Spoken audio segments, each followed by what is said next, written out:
আল্লাহ তাআলা বলেন, ইয়া আইয়ুহাল্লাযীনা আমানু, হে ঈমানদারগণ, হে মুমিনগণ, ইযা নুদিয়া লিস-সালাতি মিন ইয়াউমিল জুমআ, যখন তোমাদেরকে ডাকা হয়, আহ্বান করা হয়, আজান দেওয়া হয়, লিস-সালাতি মিন ইয়াউমিল জুমআ, শুক্রবার জুমার দিনের নামাজের জন্য, জুমার নামাজের জন্য, ফাসআউ ইলা যিকরিল্লাহ, এ আল্লাহর প্রথম হুকুম।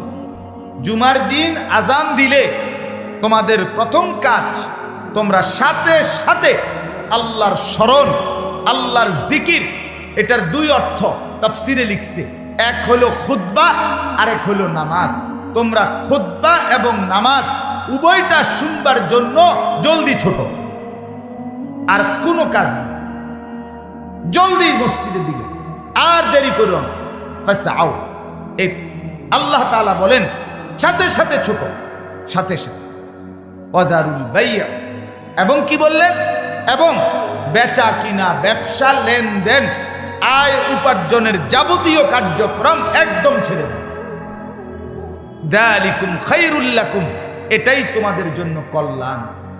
ইন কুনতুম তা'লামুন, যদি তোমরা বুঝো, যদি তোমরা বুঝো, যদি তোমাদের বুঝ থাকে, তা আমি আল্লাহ